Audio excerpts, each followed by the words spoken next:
Good morning, everyone, and welcome to the second full day of sessions here at the Notre Dame Religious Liberty Summit. I am incredibly honored today to introduce a man for whom I have boundless respect and admiration, His Excellency Bishop Kevin Rhoades, my bishop, the Bishop of Fort Wayne, South Bend, sometimes referred to as the Bishop of Notre Dame. He is a man who has been tireless in voicing truth to both the church and to the world. He has stood up against sexual abuse in the church. He has stood up for the doctrine of the church, and he has been the kind of pastoral shepherd that everyone deserves. I can think of countless times where he has reached out to the community and not only told them what Catholic doctrine is, but he has explained it in a way that is respectful of the intellect of the people who follow him and respectful of the challenges that people face. I have sent his writings to people all across this country and to some people in Europe because he speaks with such clarity. He is currently the chair of the U.S. Conference of Catholic Bishops Committee on Freedom of Religion. And so for that reason alone, he was invited here to give a keynote address. But I would have invited him anyway because there are very few religious leaders in the world who I respect and admire as much as His Excellency Bishop Kevin Rhoades.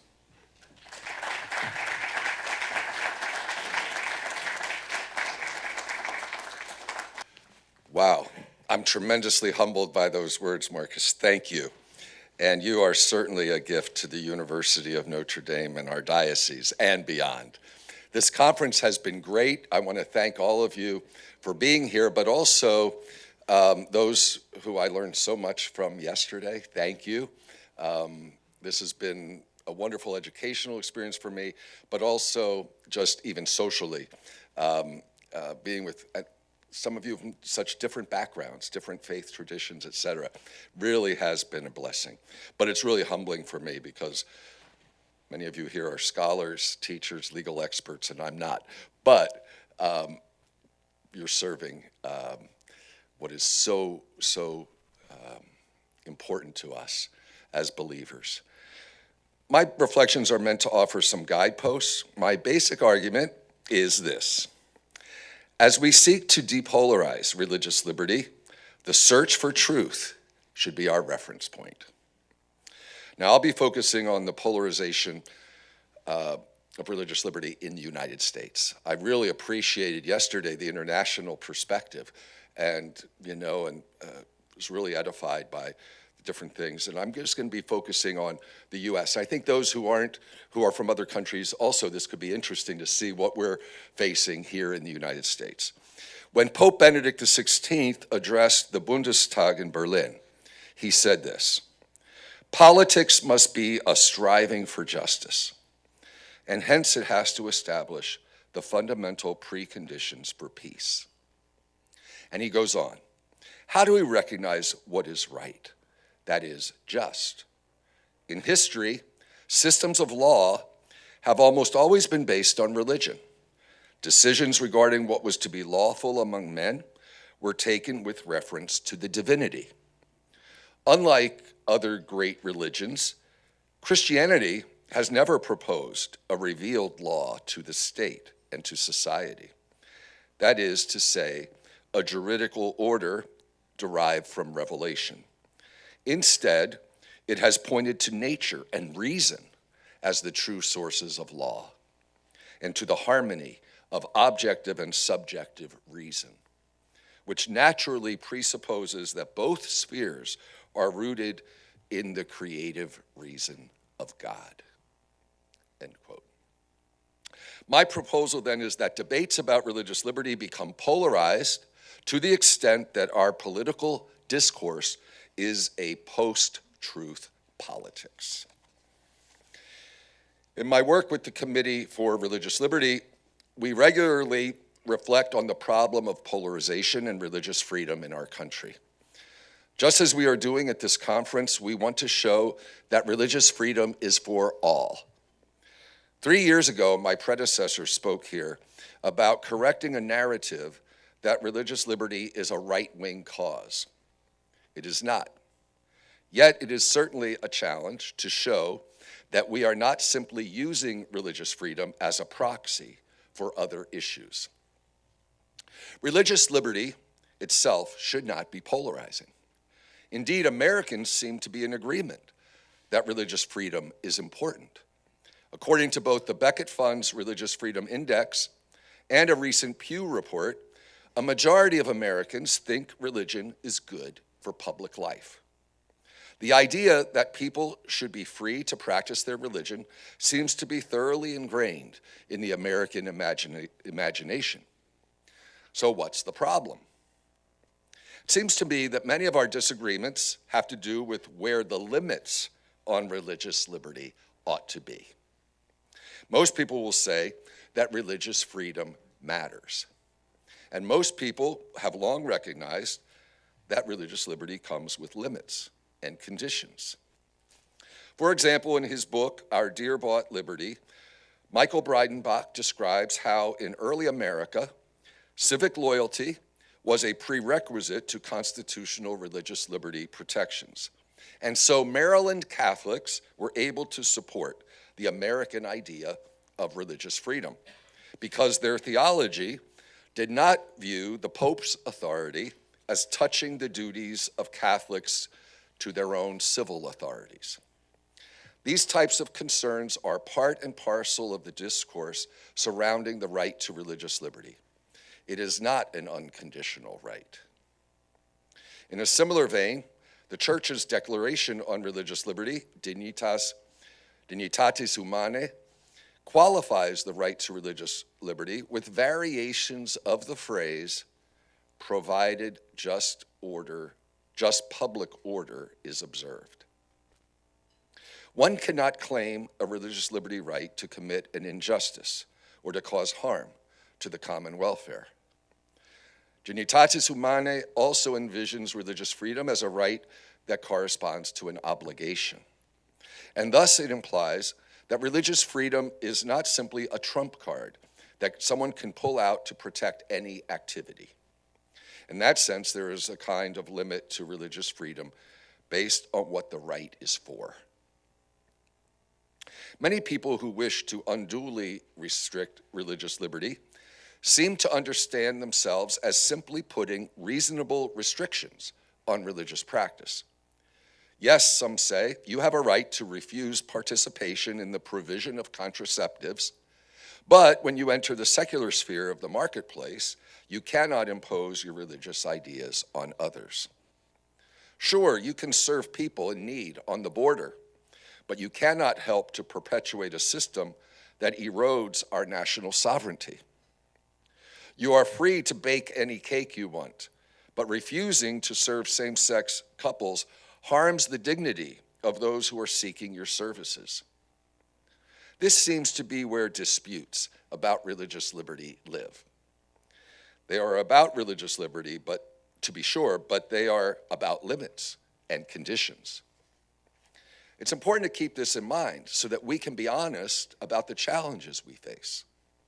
Authoritarian regimes in other countries may oppose religious liberty in principle.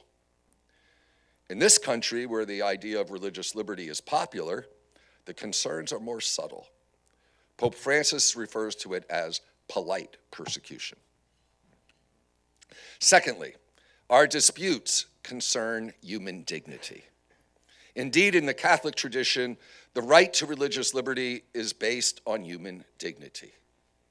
As Dignitatis Humanae teaches, I quote, "It is in accordance with their dignity as persons, that is, beings endowed with reason and free will, and therefore privileged to bear personal responsibility, that all people should be at once impelled by nature and also bound by a moral obligation to seek the truth, especially religious truth.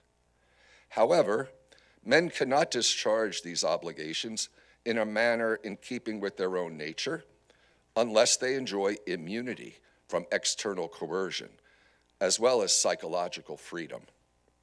Therefore, the right to religious freedom has its foundation not in the subjective disposition of the person, but in his very nature." End quote. But same-sex couples feel that failure to be recognized as a married couple constitutes an affront to their dignity.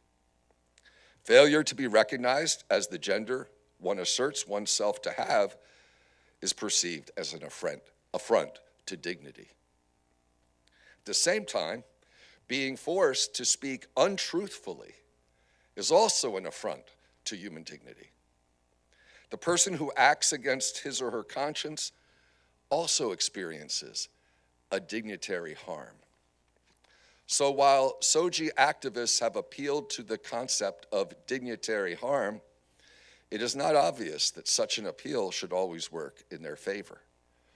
All of us who are party to these disputes are working with understandings of human dignity. These issues are enough to elicit deep disagreement. But it seems that we could have those disagreements without becoming polarized. In fact, I think it's important that we distinguish between deep disagreement and polarization. We can depolarize religious liberty, but in our pluralistic society, we should expect deep disagreement to endure. So, what is polarization, and why is it a problem? All of us are aware that our political culture in the United States has become polarized. The growing body of literature on polarization shows that it's not simply a matter of the positions we hold on potentially divisive topics.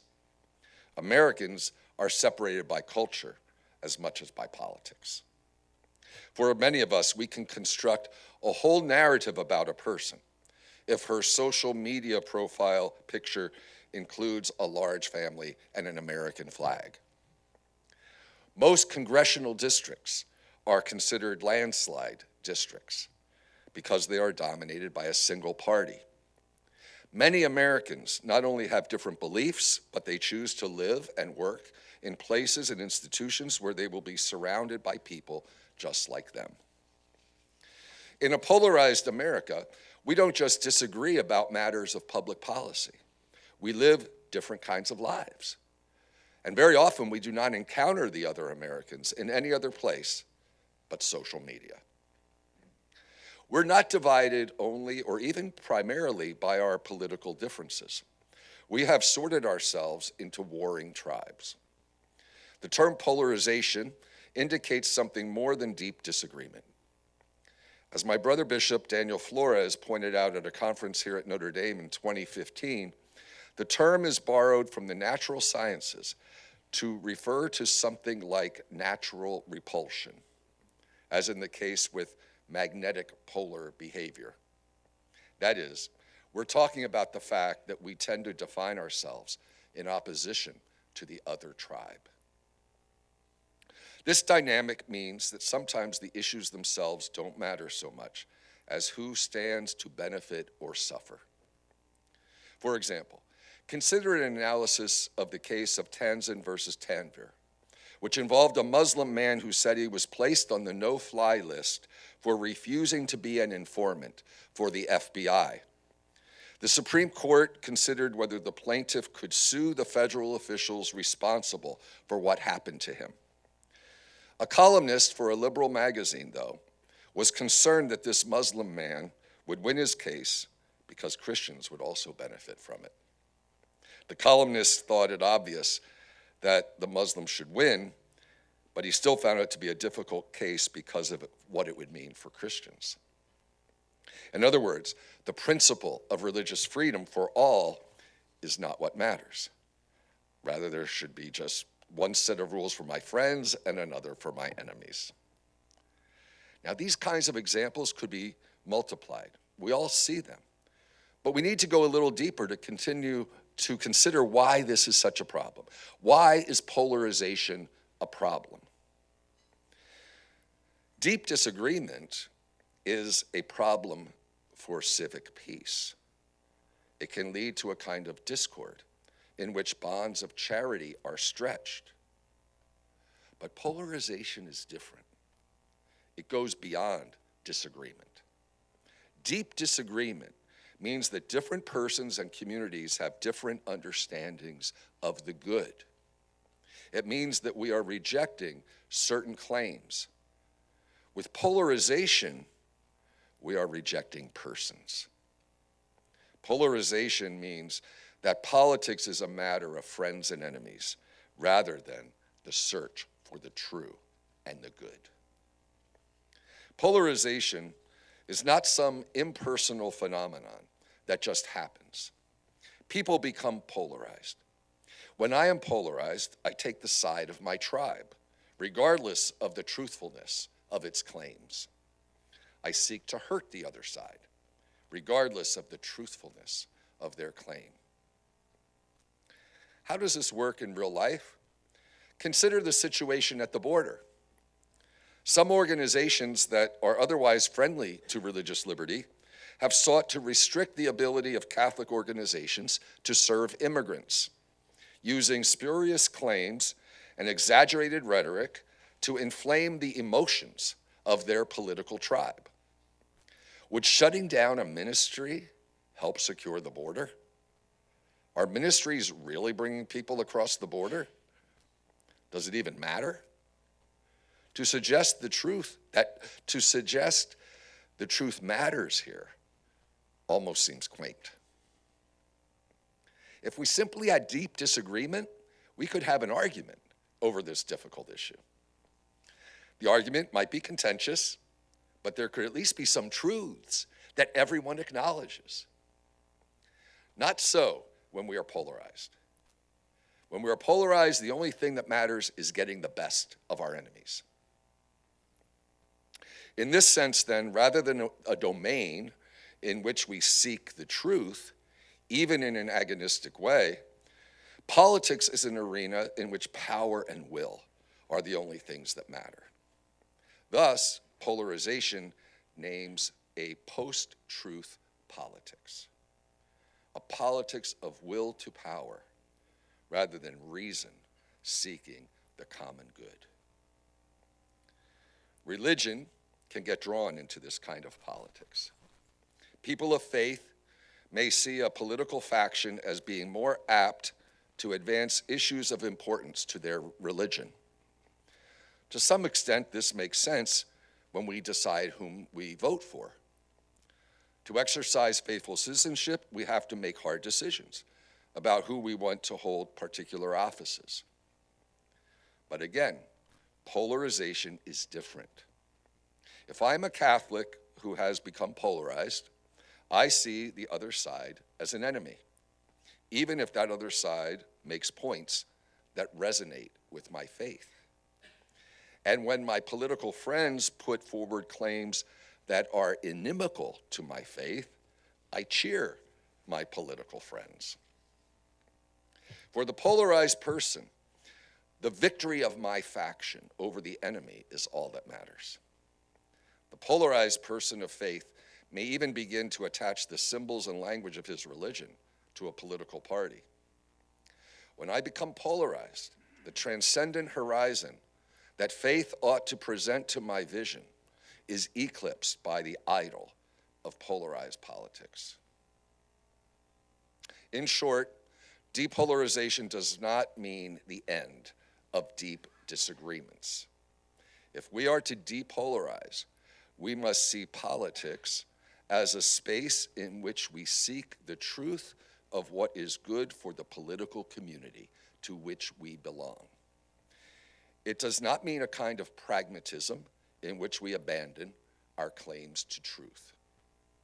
But it does mean that we approach those we are debating and arguing over the merits of the truth claims themselves. Let me conclude this section by noting that I recognize this is a challenge. As many have noted, the language in which we argue political truths is embedded in narratives, but our political community lacks a common narrative. I don't pretend to be able to resolve that difficult issue here. But I do know that if we are to depolarize our political discourse, we must see politics as a sphere of reason rather than an arena of combat between friends and enemies. Religion and religious freedom. The question of truth haunts not only the problems surrounding polarization. When we think about religion and what religious freedom aims to protect and promote, we're also talking about the question of truth. There are basic questions that come naturally to people as individuals and as members of communities. What is the cause of all that exists? What is God like? Why is there evil in the world? How should I live my life? Particularly in view of what God or nature expects of me.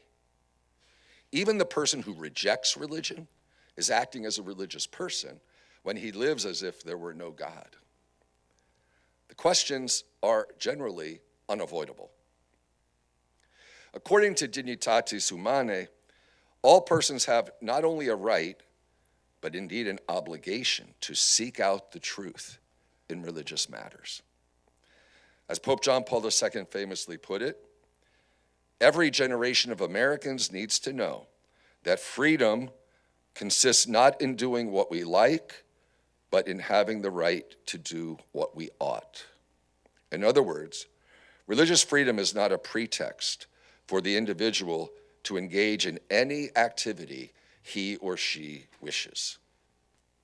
The idea is that when we seek religious truth and then come to believe we have found it, an obligation imposes itself on us to follow through on this search and conduct ourselves in light of the truth as we understand it. Notice how we're speaking about religion here. It's something that comes from outside of myself. It's not something I invent. Rather, first and foremost, religion is about truths that are discovered. I think it's important to dwell on this point for a bit. When Christians build hospitals and schools, they do it because the God whom they have come to know in Jesus Christ has commanded them to.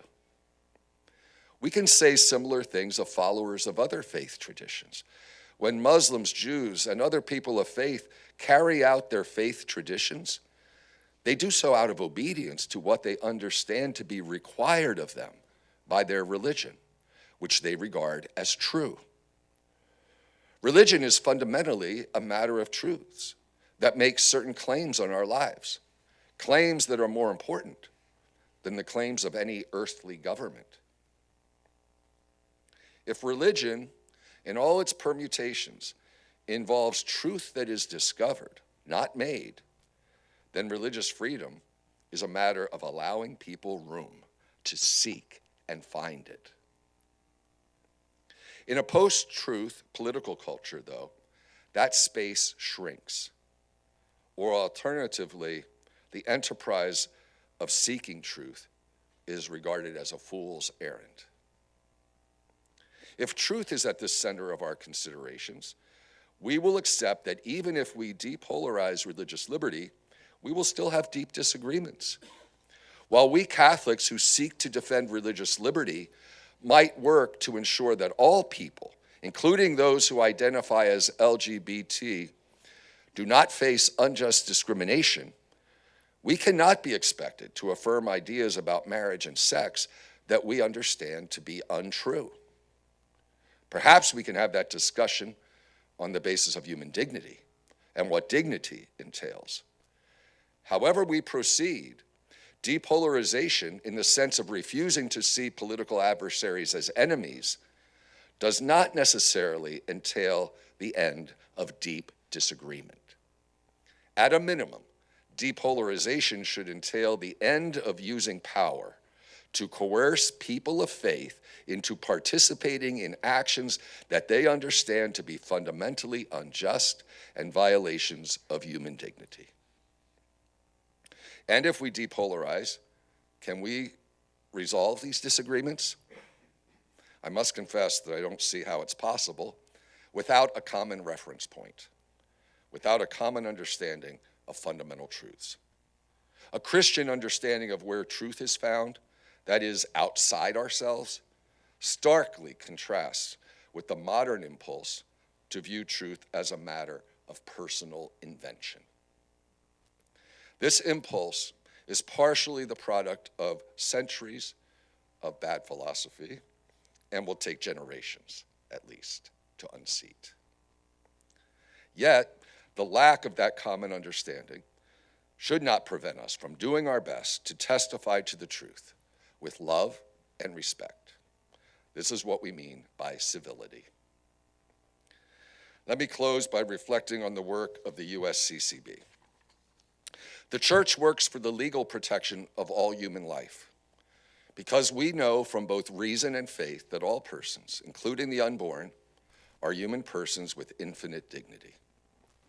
Yet in our culture, the denial of the dignity of the unborn is asserted as a right based on reproductive freedom. This assertion, though flawed, is widely accepted by many. In many states, not only is abortion legal, but others may be forced to cooperate. So while we continue to fight for laws to protect the unborn, we must also fight for our freedom not to be coerced to cooperate in abortion. Similarly with marriage, the Church works to uphold the meaning of marriage, because we know from both reason and faith that marriage, by nature, is the lifelong union of one man and one woman, a good for society and for children, conceived through that union. Our convictions on this are now a minority position in our country. So while we continue to teach the truth about marriage, we must also fight to preserve our freedom, not to cooperate in, recognize, or support the redefinition of marriage.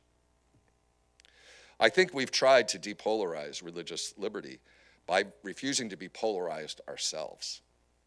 This past January, we published our first ever annual report in which we identified 5 threats we saw as preeminent. Attacks on houses of worship tops the list, and we noted that even though Catholic churches have indeed been attacked, this is a bigger problem for Jews and Muslims than for Catholics. We identified the political attacks on Catholic services to immigrants as refugees as another threat, while regulations from the Biden administration constitute another set of threats. In identifying these threats, we aim to focus on principle. While it may be the case that one political party has tended to be more helpful on issues related to abortion, we cannot look the other way when that political party attacks religious institutions in a different way. We must be faithful witnesses to the truth. Have we succeeded? If one of our goals is to bear witness to the truth, then yes, I think we've succeeded. I encourage anyone to look at our record and see that we have advocated for principles that transcend the divide between left and right. These are difficult issues to work through. In our country, we should be grateful that we are currently debating complex issues rather than fending off deadly attacks or authoritarian persecution. As we navigate these turbulent times, I encourage you to make truth your guide star. As Pope Benedict taught in Caritas in Veritate, fidelity to man requires fidelity to the truth, which alone is the guarantee of freedom. Thank you, everyone.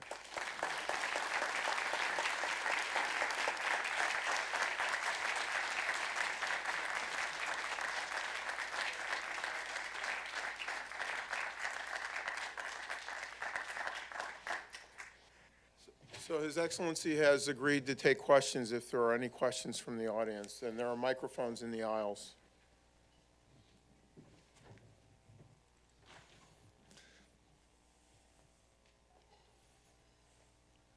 Hi, my name's Kelsey Dallas. I'm a religion reporter with the Deseret News. Did I hear you correctly that it will take generations to untangle this polarization that we're in today? And maybe what's a hopeful message for those of us who are really bummed to hear that timeline?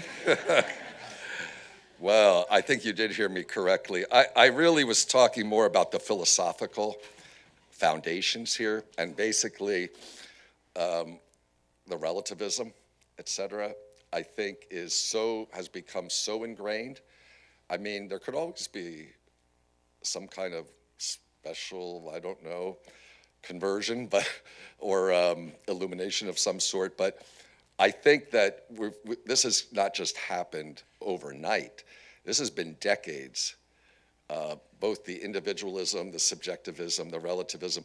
So I think this is going to take, as it's taken that long to get where we are today.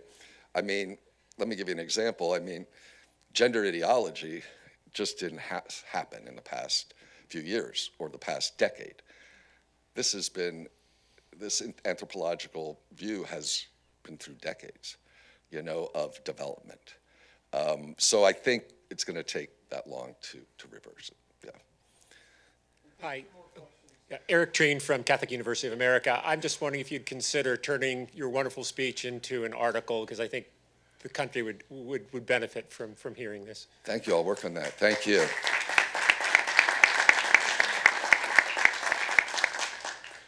Hi, Robin Wilson, University of Illinois. I was with you until the very end. And at the end, the thing that just dawned on me is, you talked about adhering to a vision of marriage, and it was remarkably absent, the U.S. Conference of Catholic Bishops and supporters of the Respect for Marriage Act. And I just wondered if you might speak to that. Yeah. No, thank you. As you probably know, or most of you know, that the USCCB did not support that act. And it wasn't because of parts of it that had to do with, because we are against unjust discrimination, obviously. So, but there were parts of it which affirmed same-sex marriage that we could not, in principle, support. Now, this was before, to be honest, before I was chair of the committee, so I wasn't intimately involved in that. But so I don't know all the details of what went into the USCCB decision. But that's, I mean, maybe, I don't know, Dan or Aaron, could you answer that? You were there at that point, is that correct? I was. The basic point you conveyed is correct. Yeah, okay, yeah. So that was it. It wasn't so much that, I mean, yeah, we would stand against unjust discrimination, but we couldn't affirm something that we believed is untrue. I have a question. I loved it when you said civic loyalty should be a prerequisite to constitutional guarantees of enjoying religious freedom. And I think in this country we have spoken so much about religious liberty, but not religious responsibility. So have we let the horse out of the shed and now are we trying to fix it? How do we go back to the rudiments of responsibility? Yeah, I mean, I think that is very, very important, because even the way the Second Vatican Council spoke about religious freedom as a right, but also the obligation, the responsibility is essential. And I think that's how to get back to that. I think even in our culture, there is always, this clamoring for rights, but that's one-sided. I mean, every right we have has a corresponding responsibility, and I think in this area as well. And really, ultimately, we're responsible for the common good. And, I think that's something we have to continue to highlight. So, please join me in thanking Bishop Rhoades.